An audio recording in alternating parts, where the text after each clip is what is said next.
कैलाश की उस रात कुछ बदला हुआ सा था। हवा चल रही थी पर आवाज कहीं गुम थी। एक गहरी शांत चुप्पी पूरे पर्वत पर छाई हुई थी, जैसे किसी अनदेखे क्षण का इंतजार किया जा रहा हो। उसी शांति के बीच गणेश ध्यान में बैठे थे, लेकिन अचानक उनकी आंखें खुली। पास ही कहीं एक छोटा सा अस्तित्व डरते हुए छुपा था। गणेश ने हल्के शांत स्वर में कहा, सामने आओ।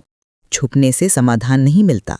धीरे धीरे वो सामने आया, एक छोटा काला चूहा, पर उसकी आंखों में जो भाव थे वे किसी साधारण जीव के नहीं थे। वे किसी टूटे हुए मन की कहानी कह रहे थे। चूहा कांप रहा था, कदम बहुत धीमे धीमे पड़ रहे थे, जैसे उसे यकीन ही न हो कि कोई उसे बुला रहा है। डरा नहीं रहा। चूहा धीरे से, प्रभु, मैं यहाँ आने योग्य नहीं हूँ। गणेश ने नरमी से पूछा, तुम क्यों डरे हुए हो? चूहा चुप रहा काफी देर तक, फिर उसकी आवाज कांपी। चूहा बोला, मैं एक चूहा नहीं हूं प्रभु। गणेश ने बहुत शांत निगाहों से उसे देखा, बिना प्रश्न किए, बस सुनने की इच्छा के साथ। चूहा बोला, प्रभु, मैं पहले एक गंधर्व था, संगीत का रतन, लेकिन गर्व ने मुझे अंधा कर दिया। एक दिन मैंने एक ऋषि का अपमान कर दिया, सिर्फ इसलिए कि उन्होंने मेरे स्वागत में धीरे से झुककर प्रणाम किया।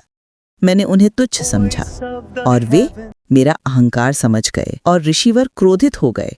उन्होंने कहा, हे गंधर्व, जिसे तू छोटा समझता है, मैं तुम्हें उसी में बदल दूंगा।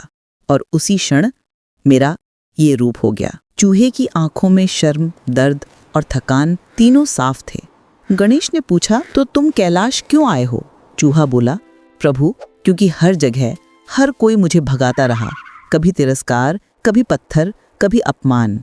और फिर दर्द से उसकी आवाज टूट गई, प्रभु, लेकिन मैंने सुना था कि गणेश नाम का एक देव है जो सबसे छोटों को भी उतना ही प्रेम देता है जितना सबसे बड़े को। और पहली बार गणेश के चेहरे पर हल्की मुस्कान आई। गणेश बोले, केवल दया से परिवर्तन नहीं आता, पहला कदम है गलती को स्वीकार करना।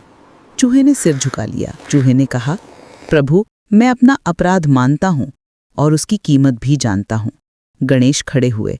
उनके कदम हल्के थे पर बात गहरी थी। यदि तुम सच में बदलना चाहते हो तो तुम्हें परीक्षा देनी होगी। चूहा चौंका, परीक्षा प्रभु?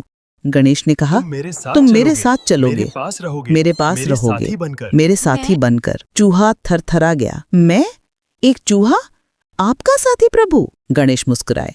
साथी वही बन सकता है जिसमें स्वीकार करने की हिम्मत हो। तुम में वो हिम्मत है। फिर वो झुककर बोले, मेरे वाहन बनो। ये वाक्य जैसे चूहे की दुनिया ही रोक गया। चूहे ने कहा, प्रभु, मेरा वाहन? मैं तो सबसे छोटा हूं। गणेश धीरे से बोले, इसीलिए, क्योंकि सबसे छोटा जब सुधरता है तो सबसे बड़ा बन जाता है। कैलाश पर अचानक एक कोमल प्रकाश उतरा। चूहे का शरीर उसी रोशनी में चमक उठा, न बड़ा न भारी, बस इतना सक्षम कि एक देव अपने पूर्ण विश्वास के साथ उस पर बैठ सकें। गणेश उसके ऊपर बैठे। पहली बार एक दिव्य अध्याय वहीं से शुरू हुआ। चूहा धीरे से बोला, प्रभु, आज पहली बार मुझे लगता है कि मेरा जीवन बेकार नहीं गया। गणेश ने उसका सिर सहलाया। जो गलती से सीख ले वो कभी छोटा नहीं रहता है। जैसे ही दोनों साथ चले, कैलाश का मार्ग किसी उत्सव की तरह हल्के प्रकाश में जगमगा उठा। देवों ने देखा, एक छोटा चूहा एक महादेव पुत्र का वाहन बना। और यही सिखा गया कि महानता आकार में नहीं होती, हृदय की सच्चाई में होती है। और इस तरह एक शापित गंधर्व जो चूहे के रूप में भटक रहा था, गणेश जी का सबसे प्रिय वाहन बन गया।